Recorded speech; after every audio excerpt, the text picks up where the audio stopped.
Hi and welcome back to my channel. Today we're going to keep watching sort of the Roman series, right? So I started with the Punic Wars, and we saw also the fall of the Roman Republic. So now I'm thinking we're going to see, it's still Roman Republic, but it's his year, from the channel Historia Civilis. I think it's pronounced like that. I've heard many things about this channel, right? So this is his year, Julius Caesar. It's 59 BCE. Okay. Original videos down below. Let's go. In the summer of the year 60, Julius Caesar, approaching the end of his term as governor of Hispania Ulterior, returned to Italy. He had spent his time campaigning against the hill people of northern Spain, and for his efforts had been awarded a triumph by the Senate. This was a great honor that Caesar had. Yeah, so a triumph. So a triumph or triumvirate is like a celebration of, I don't know if it's only military achievements. It might be like economic reforms and all that as well. But usually a triumvirate or a triumvirate, or I think the three people. But a triumph is the celebration of those three people. Probably military conquests and all that. So the first triumvirates were Julius Caesar, Pompey Magnus, Pompey the Great, and was it Crassus? Yeah, it's Crassus. And I don't know if it's spoiler, but they have their in the triumphs they have a parade sort of where they have their opponents like caged, and then at the end of the parade they like execute their prisoners, right? Okay, that's a little background of that. Okay, Had even higher ambitions. It took some arm twisting, but he was able to secure a special dispensation from the Senate, allowing him to run for consul 2 years before he was technically old enough to run. This was, strictly speaking, against the rules, but more and more common in the late Republic. Yeah. So here's... As we saw with the Republic, though, they were more complicit in corruption, and they were less of a republic, right? Caesar, sitting outside the city of Rome, waiting for the Senate to decide on the date for his triumph. This is when the conservative bloc in the Senate threw a curveball. They lobbied successfully for Caesar's triumph to be pushed back until after the deadline to announce your candidacy for consul. Why does this matter? Because triumphs were for active generals, and active generals were forbidden from entering the city. And if you couldn't enter the city, you couldn't run for consul. Why did they do this? Basically because Caesar was a radical reformer and they didn't like his stupid face. Caesar sent a letter to the Senate being like, okay, it looks like you guys made a scheduling mistake. But here's the thing, everybody knew that he intended to run. Why do you think he got that special dispensation to run early? He had been openly preparing for this campaign. He had actually left Spain early just so he could be back before the deadline. If they had a problem with him running, they shouldn't have given him the dispensation to run early. But if this was simply a schedule... Exactly, and that is what's so brilliant about Caesar. I mean, it seems like incompetence on the Senate part, which it is as well, but it also genius on Caesar's part, right? I mean, they gave him dispensation to run 2 years earlier, but now it's a scheduling mistake? I don't think so. So this is going to be a pretext for Caesar to do something genius. Scheduling mistake. Caesar was open to working it out. He suggested, how about you just let me declare my candidacy in absentia? The Senate heard his request and harumphed many harumphs. Such a thing just wasn't done, and they had already gone out of their way to bend the rules for Caesar. The conservatives, led by a senator named Cato, had a field day with this. Cato filibustered, meaning that he spoke and spoke until the Senate was forced to adjourn for the day. I mean, exactly. If you think politics today is just filibustering your political opponent, this goes back to sort of the days of the creation of politics, not even in Rome, in Greece as well, right? So yeah, filibustering, just speak, and there's no time for your opponent to speak about the matter of this candidacy in absentia, right? In absent, right? no decision was taken on Caesar's request. Okay, message received. Obviously this wasn't a mistake. This was sabotage. Yep. Coincidentally, Seems Cato's like it. son-in-law, Bibulus, was running for consul as well, with the full support of the conservative bloc. Okay, now it was making more sense. In response to this, Caesar did something insane. He renounced his command. By doing this, he also renounced his triumph, which I cannot stress enough was an unthinkable thing for a politician to do. I mean, yeah, because that's going to give you have a triumph. The people are going to see you, the plebs, whatever, right? That is a very good political tool for you to rise in the ranks of the Senate, right? If you're born in the right family, right? That is very, like, I mean, I can't, I don't know what to compare it to today. Like, it's like, I don't know, for a politician, I don't know. What can a comparison be? Maybe for the importance of just a normal working person today, right? Normal working man today. He doesn't take his 2 years of salary or something like that. Like, that's, or 5 years of salary. He doesn't want to take, right? Because he can probably get something greater in the future. Which, again, this is a bet that Caesar's hedging here, right? So he can't get into the capital to run for consul. So he gets rid of his military leadership, because he can't get in there because he's in military, right? And they can't get into the capital, at least near to the Senate, which makes sense. So he renounces that and then walks in. I mean, wow. But by doing this, he gained access to the city. People watched, astonished, as he marched right down to the forum and officially declared his candidacy for consul.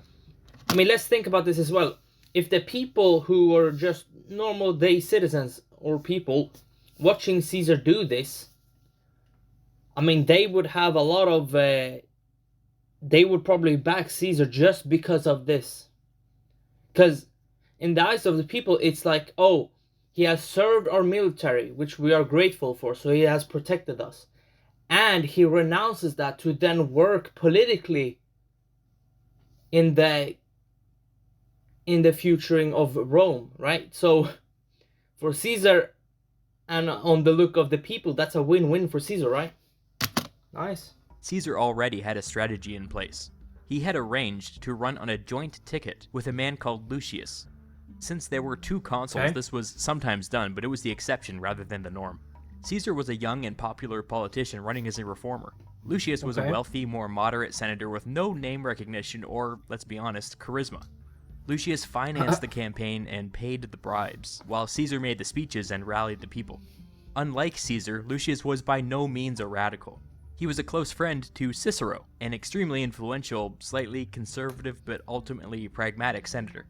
Caesar was desperately seeking Cicero. But so the reason why this is the exception, not the rule or norm, is that Caesar is this radical reformer and Lucius is sort of a moderate, and have ties with sort of conservative, pragmatic moderates, right? So it's not that both of them are running as radical reformers, right? So that makes sense why they can do this, right? But it makes sense that you have one sort of reformer and one conservative, right? That makes sense, especially in Republic, but okay. Support, not only for this campaign, but for the year to come. In this respect, Lucius served not only as a piggy bank, but also as an olive branch to the more moderate senators. Yep. As the campaign was drawing to a close, it began to dawn on the conservatives that Caesar was the clear frontrunner. Before every consular election, the Senate decided where the next 2 consuls would serve as governors after their term was up. This was done before the election, so the winners weren't subjected to any political shenanigans. Since the conservatives couldn't do anything about the fact that Caesar looked like he was going to win this thing, they decided to hijack this process. They started to make a big stink in the Senate about the physical degradation of rural Italy. This was kinda true, so they got some support from their fellow senators. I mean, they're sort of filibustering, but not all. Like they are filibustering because they're just speaking about something, but they're speaking about something that's sort of true and important, right? This is all about how Caesar handles this, because it looks like at least most of the conservatives are against Caesar, which I don't know what the majority minority of the Senate is at this time, but they probably have more influence, right?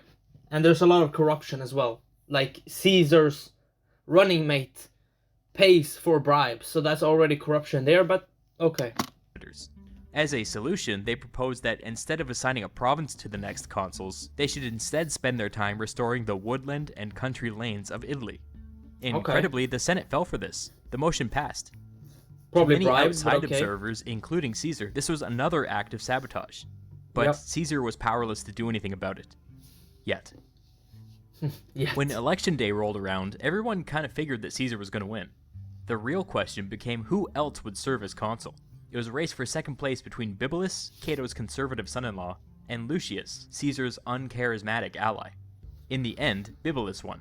This must have come as a surprise to Caesar, since the plan was for poor old Lucius to ride in on his coattails. Meanwhile, it was a huge coup for the hardline conservatives. Bibulus had planned to put a halt on all new reforms during his term. It was going to be an interesting year. Which is, I think, what a republic is not about, but it is the struggle between liberals and conservatives to still advance their nation or whatever, but not too fast and not too slow, right? You know. The election for consul took place in July, and incoming consuls didn't actually take power until January 1st. So Caesar had a ton of time to prepare, and he did. Now this hasn't come up yet, but it's important to know. Caesar was in a secret alliance with two other senators, Pompey and Crassus. This is known by historians as the First Triumvirate. As consuls, Pompey and Crassus had a terrible time getting any significant legislation passed the conservative bloc in the Senate. They each came... Which is weird though, because Pompey is a great military leader and very loved. I don't know about the people or by the people, but I think in the Senate. But they're reformers, or at least Pompey is a reformer, Crassus as well, but so they have a lot of enemies there. Okay, makes sense. Men making big promises to their supporters, but neither was able to deliver. Pompey had come back from the east, a conquering hero, and had promised to set up colonies for tens of thousands of veterans in the newly conquered territory. This was expensive, and he couldn't get a bill through the Senate. Crassus had promised to bail out the tax collectors, which, as you can imagine, was pretty unpopular. It didn't help matters that on top of this, there was a personal animosity between the two.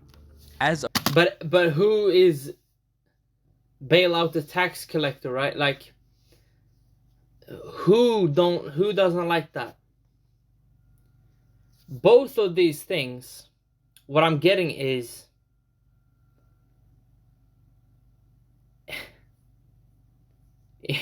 it's that the Senate doesn't like this, but the people, if they heard this, they wouldn't mind it, right? They would say, oh, veterans get land because they protected our nation? Yes. Or our republic? Yes. That's good, right? But, you know. As a remedy, these two men secretly backed this young populace named Julius Caesar. If Caesar could pass these bills for them, they promised to back the rest of his legislative agenda. The group also agreed to pull any bill if one of the three found it objectionable. January 1st of 59 BCE rolled around, and Caesar and Bibulus began their term.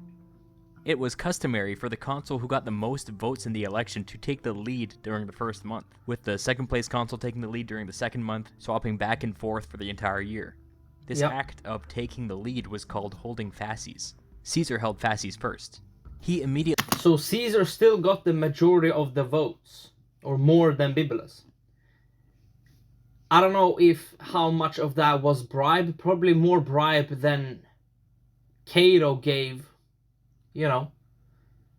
But I mean, that's very important, because Caesar had a lot of time to prepare, and now he holds fasces first. So That's also good for him. Okay. Immediately ordered scribes to take down all Senate business and to post it outside in the forum for the public to read. Wow. Forever the populist, Caesar knew that he had the people on his side and wanted to increase public pressure on some of his more conservative colleagues. His next move, and we're still talking about the first day of his term, was to put forward an ambitious land reform bill. Let's go into detail on this. At this time, radical land redistribution had been a goal of reformers for over 70 years. Wow. Over the last century, Italy's agricultural sector had been hollowed out. The huge influx of slaves and wealth meant that small landowners were being bought up by huge mega plantations, with hordes of slaves doing the actual work. When have we seen this? Small farmers pushed off land. Small business owners pushed off market by big farmers or big companies, corporations, right? So this is not a new problem that we have today, because we have this problem, and it's a problem, right? And influx of slaves during the Roman time, but slave labor sort of in like China, right? We have today, right? Cheaper parts, but maybe not the best quality, but it's a lot of quantity, right? So I mean, yeah. But I mean, one thing that you can fight against these big corporations, at least on the farmer's side, is like just every person gets buys chickens and has a little chicken farm and gets eggs, right? And then when the chickens get older, you have chicken, right? That is one way to fight that. Also, you can fight it in like in the Senate, Congress, whatever, right? Parliament. Had pushed entire generations of poor farmers into the cities. These urban poor were now eligible for heavily subsidized bread, so this was a huge drain on the public coffers.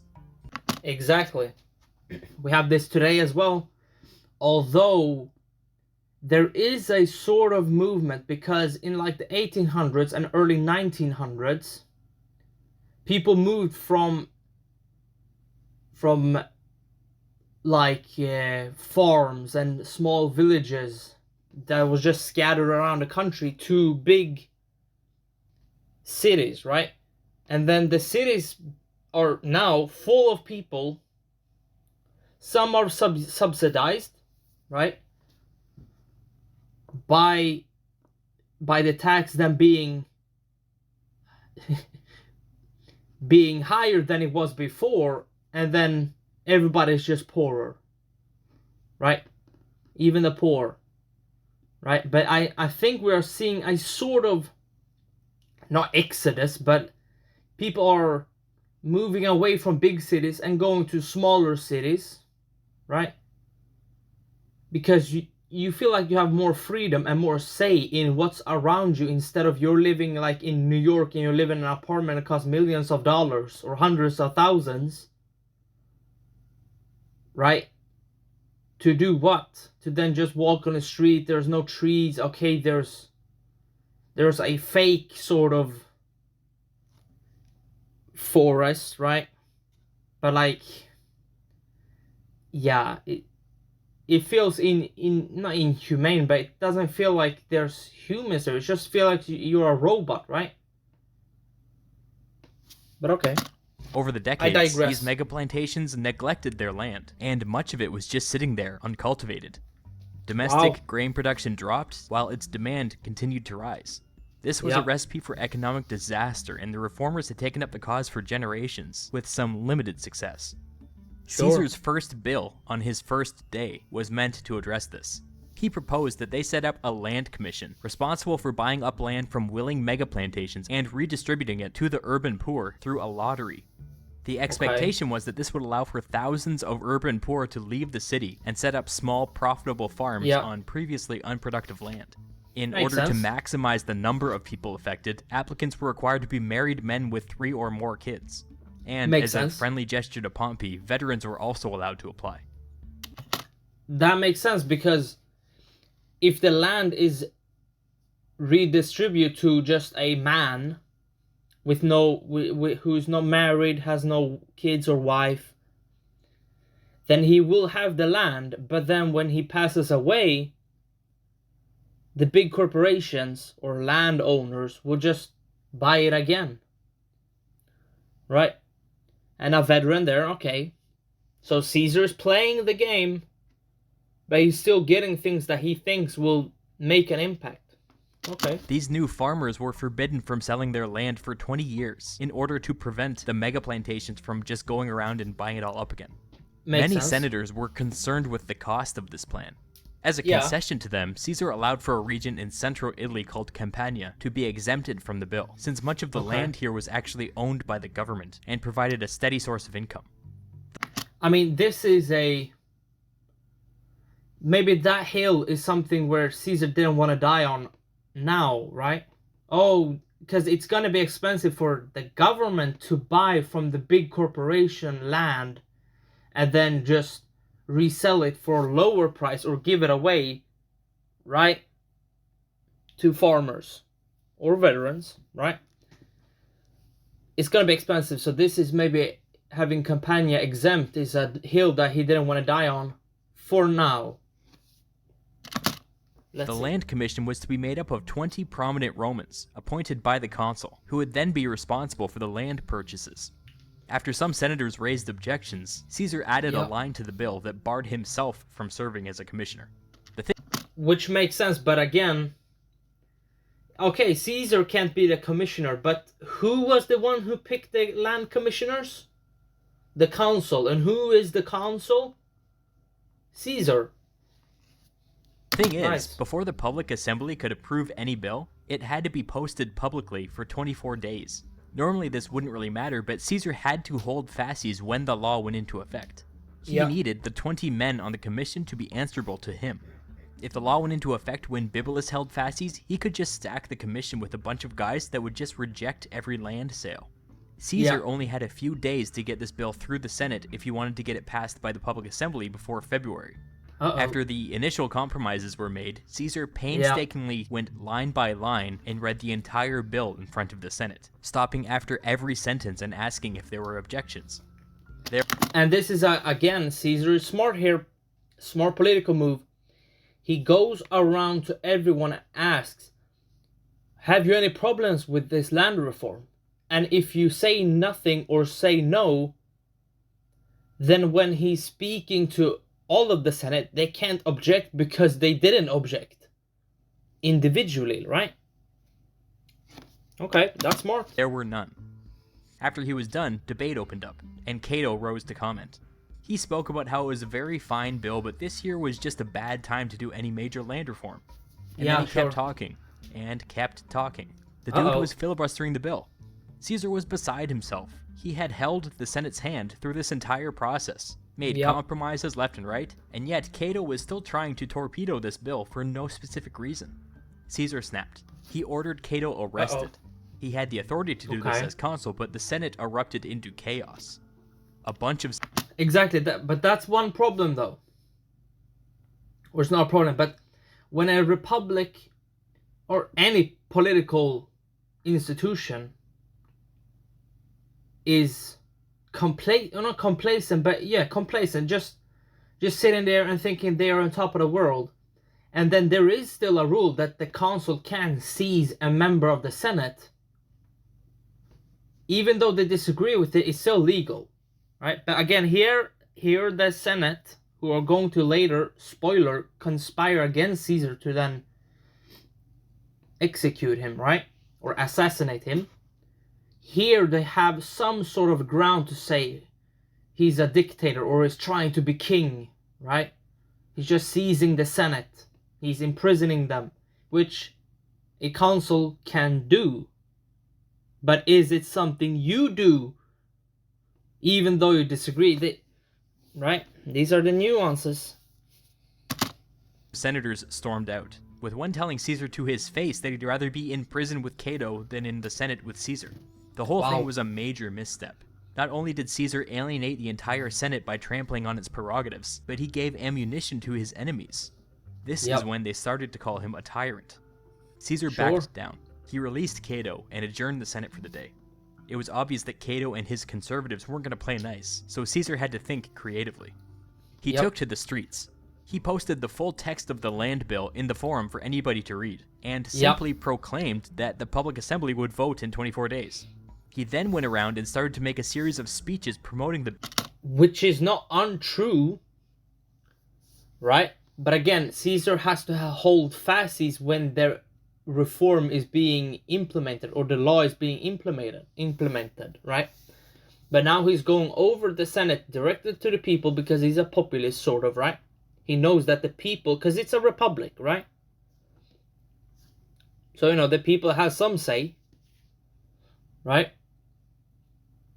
Because again, though, some of the senators are calling Caesar a tyrant, while they are themselves on this high horse and doing stuff that they think the people want, but then they never ask the people what they want. So who is really the tyrant here, right? But okay, but this is smart, because this is gonna pressure the Senate to do something, because the populace is going to be on Caesar's side. Bill to the public. Smart. The Senate never passed the bill. Caesar just decided to skip a step. Due to a quirk in the Roman constitution, this wasn't technically against the law, but it just wasn't done. Pompey and Crassus surprised everybody by vocally supporting what Caesar was doing, which added some legitimacy to the whole thing. Caesar even invited Bibulus to come and debate the merits of the bill before the public. He came, but the crowd was so whipped up that he was booed off the stage before he even got a chance to speak. At the end of the 24-day grace period, it was time for the public assembly to vote on the bill. Before the vote, a large conservative delegation arrived, led by Bibulus and Cato, and followed by all of the conservative tribunes of the plebs and a bunch of lesser senators. The inclusion... So tribune of the plebs are representatives of the plebeians, the normal people. Because I believe for you to be in the Senate, you have to be born into a aristocratic family, right? A wealthy family. Not very wealthy, but wealthy, right? You have to be born in the right family. It's like before the French Revolution, you had to be born in the right family to have some political power or military, being in a position of power, right? So the black squares are sort of they are representing the people, but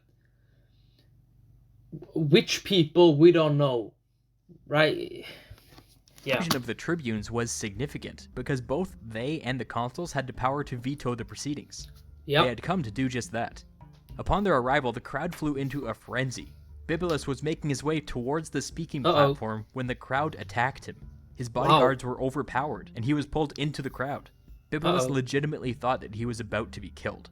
Instead, the crowd dumped feces on his head. The conservatives were absolutely distraught over what they saw and fled for their own safety. Once they were gone, a vote was called and the land reform bill passed with a huge majority. Now, Bibulus would later claim that during this incident, he was exercising his veto the entire time, making the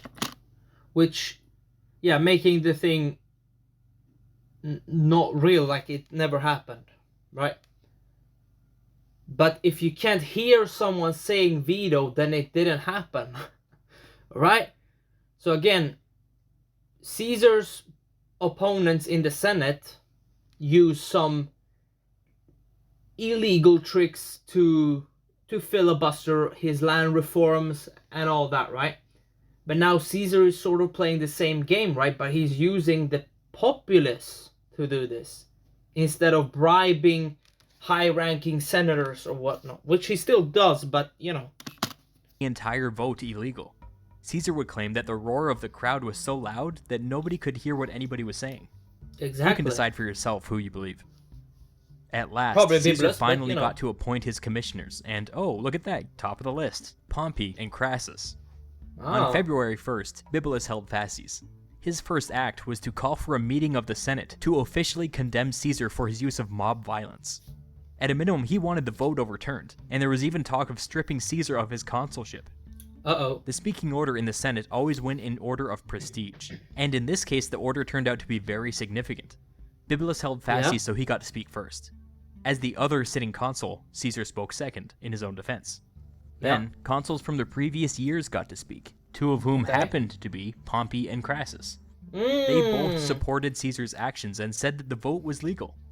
This really got... And again, even though when they were consuls, they didn't get the things that they want to get through the Senate, meaning they had some opponents there. But again, the previous consuls saying something has merit over how the Senate thinks, right? The individual senators, right? got people's attention. Not only did Caesar have control over the mob, but he seemed to have the support of some of Rome's most powerful senators too. All of a sudden, no other senators felt comfortable criticizing Caesar. Bibulus' proposal died on the floor. After this incident, Bibulus retreated to his home and basically did not appear again publicly for the rest of his term. In the absence of his colleague, Caesar unexpectedly held fasces again, and as a cherry on top, the Senate was now kind of terrified of him. He had his big signature piece of legislation in place, so he started paying back his allies. The first order of business was to ratify Pompey's conquests in the east. See, Pompey had conquered an incredible amount of territory in the east, adding 4 new provinces to Rome. He also set up new protectorates and negotiated new alliances. Upon his return, the Senate saw fit to award him with a triumph, but didn't bother ratifying his new conquests or treaties.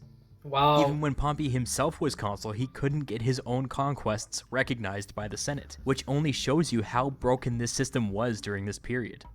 Caesar was able to get this squared away with minimal opposition, much to Pompey's delight. Caesar also had to pay Crassus back for his support. Crassus had been supported by the tax collectors, who had gotten themselves into a bit of a bind. Rome didn't administer its own tax collection, but contracted it out to private companies who bid on how much tax they would be able to collect. Well, in the east, some of the tax collectors found themselves unable to meet their own bids, like by a lot. This was partially due to the fact that Pompey had spent years destroying commerce by conquering everything in sight, and partially due to the fact that the tax collectors just screwed up and overbid. Caesar lowered the amount of tax due by 1/3, and everybody walked away from the whole thing grumbling, but the problem was solved. Another weird piece of old business that Caesar wanted to clear up had to do with Egypt. The previous ruler, Ptolemy XI, having no legitimate heirs, left his kingdom to the Roman Republic in his will. After his death, Ptolemy XII, an illegitimate heir, assumed the throne, and Rome never bothered to press its claim. Finally, in Caesar's year, Ptolemy actually traveled to Rome to lobby for official recognition as the true ruler of Egypt. Apparently, Ptolemy paid Caesar and Pompey a king's ransom in bribes. Caesar asked that the Senate officially recognize Ptolemy's claim, and threw an alliance with Egypt in there for good measure. The Senate agreed, and the whole thing was taken care of. During this flurry of legislative activity, Bibulus, still housebound, would not stay quiet. Consuls had the power to decide when certain festivals and religious holidays were going to happen, and Bibulus was being a nuisance by putting them all on days when Caesar had votes scheduled. Technically, this should have made all of these votes illegal, but Caesar also happened to be Rome's head priest, and he seemed to think it was all okay. The people were quite content to just go along with this because they saw Bibulus as a laughingstock. Meanwhile, in the Senate, Caesar was able to get the money to resettle Pompey's veterans in the east, fulfilling his final legislative obligation to his fellow triumvirs. During the debate for this bill, one ex-consul named Lucullus spoke in opposition. When Caesar pushed back and lightly hinted that maybe it was time to start looking into old corruption charges, Lucullus threw himself on the ground and groveled at Caesar's feet like a slave. Right there on the floor of the Senate in front of everybody. This was an ex-consul. It was shocking. But I mean, corruption charges. I would think that 99% of the entire Senate would have thrown themselves on the ground for corruption charges. Or at least some kind of scheming of corruption, right? But okay. You may, or may not, remember all the way back to before Caesar was consul, when the conservatives decided that he was needed to protect the woodland and country lanes of Italy after his term. Well, Caesar hadn't forgotten. Serving as governor after your term as consul was a huge perk, and Caesar wanted to make the most of it. One of Caesar's allies put forward a bill to give him the command of Illyricum, which was on the Adriatic Sea, and Cisalpine Gaul, which was in northern Italy, 2 provinces. This was for a 5-year command, which was longer than normal. He was also given the privilege of picking his own legates, which was usually something the Senate did. Just as this bill was going through, word came in that the governor of Transalpine Gaul had unexpectedly died. This province was just added to the mix, and by the end, the Senate had awarded Caesar 3 provinces and a total of 4 legions. So Cisalpine Gaul, like Gaul is sort of today's France. Obviously, if it's northern Italy, then it's not France, but you know. But Cisalpine Gaul is, if you look at the map of Europe, you see the Alps. South of the Alps, northern Italy, is Cisalpine Gaul, sort of, today. And Transalpine Gaul is north of the Alps, right? Because it's trans, meaning across. And Illyricum, I think, is today's sort of Croatia, I think. Because during Napoleon's time, it's called Illyria, I think. The coast of today's Croatia, I think. By any conventional standard, this was overkill. Nobody got 3 provinces. Yeah, 3, that's pretty... I'm sure the Senate's logic was that once Caesar left the capital, politics would slowly return to normal. And if they needed to give him 3 provinces to convince him to leave, that was fine. It was around this time that Caesar proposed his second land reform bill, only a few months after the first one had gone into effect. We simply do not have enough information on Caesar's motives for this. Either Caesar felt emboldened by his newfound monopoly on power, or he felt that his first land reform bill wasn't as effective as he had hoped. Yeah, I mean, because remember, the first one had some exceptions to it, right? That the government had a province where they didn't buy the land from the corporations and give it to the people because they needed the income or whatever, right? So maybe that's why he did the second reform, right? Okay. Honestly, I don't know. But with this second bill, he turned his sights towards Campania, the publicly owned land that was explicitly exempted from the first law. There was enough land in Campania for 20,000 small family farms. And since Rome already owned the land, the bill could be implemented immediately. But Exactly. But think about this, though. So the argument for the Senate or the government having Campania is that they have an income there. But if there's that much land for 20,000 farms, family farms, and obviously they cut the taxes in the East, I think it was 1/3, but they still have a lot of tax income from 20,000 families who are farmers. That's, I don't know, maybe that's how Caesar looked at it, right? They would get the taxes from the farmers and you would get lower prices of bread and wheat and all that because they have farms, right? Okay. But it faced some fierce opposition in the Senate. Cicero in particular was a vocal opponent, saying that the loss of Campania would be too much for the Roman treasury to take. Caesar tried to bribe Cicero by promising to name him as one of his legates next year, but Cicero refused. In the end, many lesser senators found themselves intimidated or bribed, and the bill was able to squeak through without the support of men like Cicero. Wow. For his next mammoth legislative undertaking, Caesar tackled one of his pet projects, and again, it didn't make him any friends in the Senate. For the majority of Caesar's adult life, he had been fascinated with how Roman provinces were governed, and he had some serious proposals for reform. A lot of proposals, actually. He dropped on the Senate's doorstep a bill with over 100 separate chapters, covering everything from administration to tax collection to restrictions on bribery to rules on balancing provincial budgets. It had the guy who just, I don't know how closely this provincial reform was to when he said, you want to be my legate next year? Like, but that's, and he bribed him, and Caesar used bribes, right? But, you know, if that is one thing though, because it would be one thing if Caesar used a bribe to just get a consulship and just keep the norm, but he actually is tackling bribery even though he used bribery. A comparison could be America's first president or America's third president, Thomas Jefferson, writing that all men are created equal, but then at the same time he has slaves. But the thing there is, he wrote that so that in the future it would be that, because it can't take effect directly because there would be a civil war. Which, again, it was still a civil war, but it was much later because they kicked the can down the road. But, you know, because instead of just saying, or just having slaves, Thomas Jefferson, and not writing all men are created equal, he would just be another guy who had slaves, right, in the colonies. But he wrote that so in the future you can get rid of that. Maybe sort of what Caesar is doing here, right? He used bribery, yes, but he's trying to restrict bribery, right? It's a noble cause, but you're still using the thing that you're fighting against, which... Everything.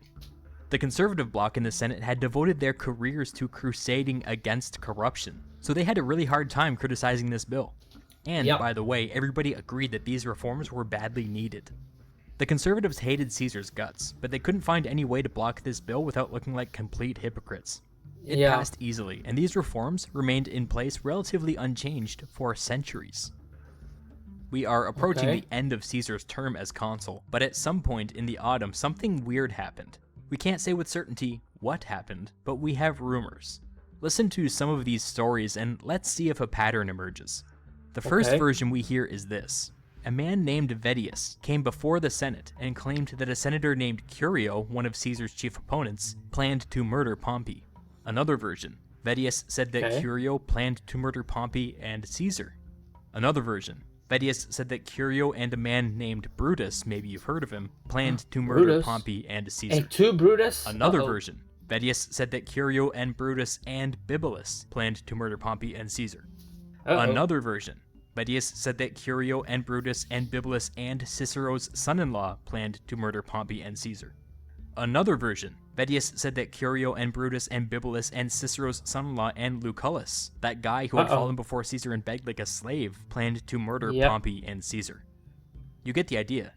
It looks like this started off as one rumor that may or may not have been true and conveniently ballooned until it touched almost every one of Caesar's political enemies. Get out your tinfoil hats because there's one more detail we know.